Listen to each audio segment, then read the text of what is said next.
खुलुमबाय गिबियावनो नोंथांमोन बयनिसिमबो गोजोन फुंबिलिनि गाहाम हामलायनायखौ बावहरनायजों लोगोसे सोरजि दा क्रिएटिविटी चेनेलाव बरायनानै लाग्रोनाय जालायबाय। दिनै 7 नभेम्बर 2023 मायथाइनि माखासे गोनांथार खौरांफोरखौ नोंथांमोननि सिगाङाव फोरमायथिना होनो आवगायनाय जालायबाय। नोंथांमोनहा नायनानै जुदि मोजां मोनोब्ला लाइक खालामगोन, शेयार खालामगोन होनना आसा खालामबाय। लोगोसे चेनेलाव गोदान फैदोंब्ला साबस्क्राइब खालामनानै लानो थाखायबो गुरै खावलायबाय। बिदिब्ला जोङो दिनैनि माखासे गोनांथार खौरांफोरखौ खोनासंलांदिनि। फेरेंगा बसुमतारीया दासिमबो उग्रपन्थियैनो दङ।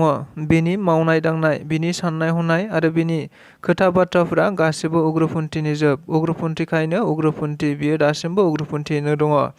नंगौ, बेफोर गोख्रों बाथ्राफोरखौ बुंथिनानै होदों 1 नं पर्बतजरा बियाबनि BPFनि MCLA मुनमुन ब्रह्म बिथाङा। मिथिनो मोननाय बायदिब्ला आथिखालाव बिटिआरनि मावफुं सोद्रोमा रनजित बसुमतारीया BPFनि माखासे दैदेनगिरि बिथांमोननि हाग्रानि हाखौ बेदखल खालामनानै बायदि बागान खालामनायखौ लानानै गोबां खौरां बिजोंफोरनि गेजेरजों बुंथिबाय थानायखौ नुनो मोनबाय थानाय जादोंमोन। जायखौ नोजोर बोनानैनो खौरांगिरिफोरनि सोंनायाव मैया BPFनि मानगोनां MCLA मुनमुन ब्रह्मआ खौरांगिरि मेलनि गेजेरजों बुंथिनानै होनाय बायदिब्ला थारैनो बिटिआरनि मावफुं सोद्रोमा रनजित बसुमतारीया दासिमबो उग्रपन्थियैनो दङ, एबा बिनि साननाय हनाय, मावनाय दांनाय आरो बिनि बाथ्रा बुंनायफोरा दासिमबो उग्रपन्थियानो, एबा बियो दासिमबो उग्रपन्थि। नंगौ, लोगोसे बिथाङा बुंथिबावदों दि रनजित बसुमतारीया सासे अगणतान्त्रिक, एबा बिथाङा दासिमबो गणतान्त्रिक नङा, एबा गणतान्त्रिक आखुजों बिथाङा दासिमबो खारनो हायाखै। बेनिखायनो बिथाङा बुंथिनानै होदों बे बाथ्राखौ। थारैनो बेनि अनगायैबो बिथाङा खौरां बिजोंफोरनि गेजेरजों गोबांथार बाथ्राखौ बुंथिनानै होनाय जादों। लोगोसे मैया मिथिनो मोननाय बायदिब्ला पर्बतजरा ओनसोलनि सिङाव थानाय दाब दाब जायगानिफ्राय गासै 100निबो बांसिन UPPL, BJP, एबसु, AIUDIFनि सोद्रोमाफोरा BPF दोलोआव हाबफैदों होननानै मिथिनो मोननाय जादोंमोन। उदालगुरि जिल्लानि सिङाव थानाय खालाइगावआव मोनसे मुगैथाव एबा खास्रि बिस्रि जाथाय। मिथिनो मोननाय बायदिब्ला सासे बिसियानो गावनि फिसायखौ गुबुन सेंग्राजों मोजां मोनज्लायनानै बुथारनायनि सन्देह। थारैनो जों बयबो खौरां बिजोंफोरनि गेजेरजों मिथिनो मोनबाय थानाय जादोंदि आथिखालाव गुबुन हौवाया गुबुन हिनजावखौ आरो गुबुन हिनजावा गुबुन हौवाखौ लानानै खारनाय गुबुन जाथायफोरा समाजारि बिजोंनि गेजेरजों गोबां गोसारबाय थानायखौ मिथिनो मोनबाय थानाय जादों। नंगौ, बेबायदिनो मैयाबो आरोबाव मोनसे जाथाया जाबावदों होनना सन्देह खालामदों, जेराव उदालगुरि जिल्लानि सिङाव थानाय खालाइगावनि सिंग्रिमारि गामियाव मोनसे मुगैथाव बेबायदि जाथाया जादों। जेराव मिथिनो मोननाय बायदिब्ला एबा रायजो राजाफोरा सन्देह खालामनाय बायदिब्ला बुहुम बर' मुंनि सासे सुबुंनि बिसि मृणाली बर' बिथाङा सुजित मण्डल मुंनि गुबुन हारिनि सेंग्राखौ मोजां मोनलायनानै गोबाव समनिफ्रायनो देहायारि सोमोन्दो दंलायबाय थायोमोन होनना मिथिनो मोननाय जादों। जेराव जोबनायाव मृणाली बर'आ गावनिनो फिसाय बुहुम बर'खौ बै सेंग्रा एबा सुजित पण्डित बिथांजों लोगो लालायनानै बुथारनायनि सन्देह खालामदों होनना रायजो राजाफोरा बुंथिदों।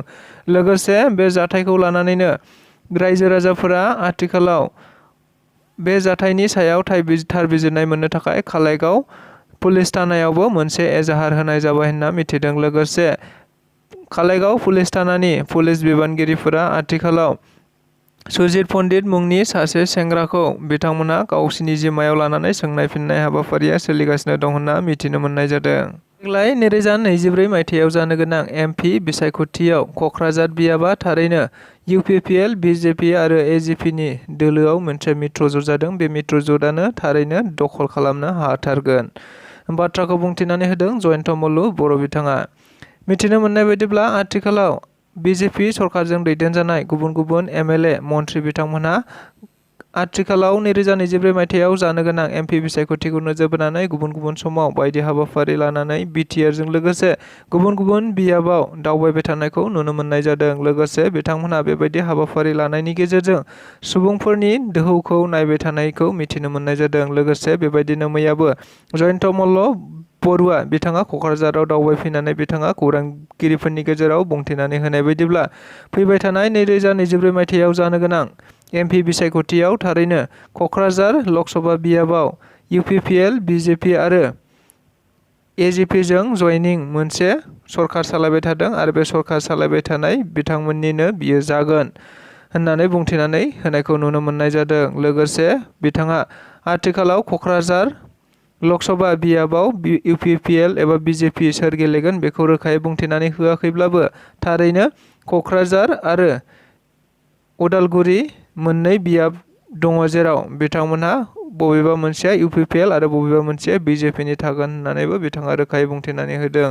लोगोसे खौरां बिजोंफोरनि सोंनाय बायदिब्ला बिथाङा गासै आसामाव 14था मासिनि गेजेराव 12था मासिया आथिखालाव बिजेपिनि एबा मित्रजोटनि 100% जाखानानै दङ होननानै बुंथिदों। लोगोसे मोननैल' बियाबफोराव थारैनो बादायलायनाया जागोन होननानैबो बिथाङा खौरां बिजोंफोरनि गेजेरजों बुंथिनानै होबावनायखौ नुनो मोननाय जादों।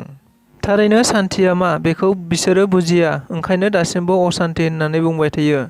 बिपिएफआ कम्बल खुन्दुं राननायनि मुङावबो रां लायो एबा 300 रां गाहाम बिथांमोनहा रां लादों।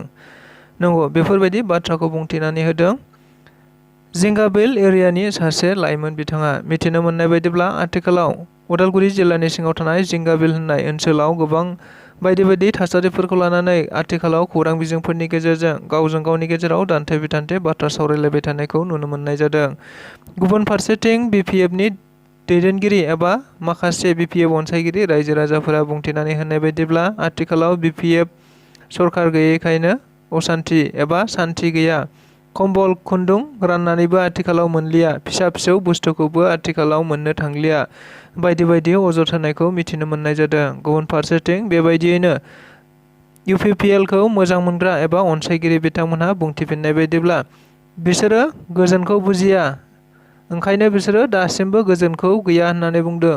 बिसोरो कम्बल खुन्दुंजोंनो गोजोननानै थायोमोन एबा बेखौनो मोजां मोनोमोन, जाय बेबायदि फिसा फिसौखौ राननायावबो बिथांमोनहा 300 गाहाम रां लायोमोन होनना बुंथिनानै होदों। मख'नो गोनांदि बेबायदि बाथ्रा सावरायलायबाय थानायखौ आथिखालाव खौरां बिजोंफोरनि गेजेरजों मिथिनो मोनबाय थानाय बायदिनो मैयाबो आरोबाव बे बाथ्राखौ जिंगाबिल एरियानि सासे साननो गोरों मानसिया बे बाथ्राखौ बुंथिनानै होनायखौ मिथिनो मोननाय जादों। लोगोसे बिथाङा बुंथिहोबावनाय बायदिब्ला आथिखालाव बिपिएफनि सापर्टार एबा सोद्रोमा बिथांमोनहाबो हाबगासिनो दङ एबा गोरिब न'खरफोरनि एबा साननो हनो रोङै बारा बुजियै मानसिफोरनि न'खराव बिथांमोनहा हाबदों, नाथाय एसे सियान मानसिफोरनि गेजेराव बिथांमोनहा हाबनो हालिया होननानैबो बुंथिनानै होनायखौ नुनो मोनबावदों।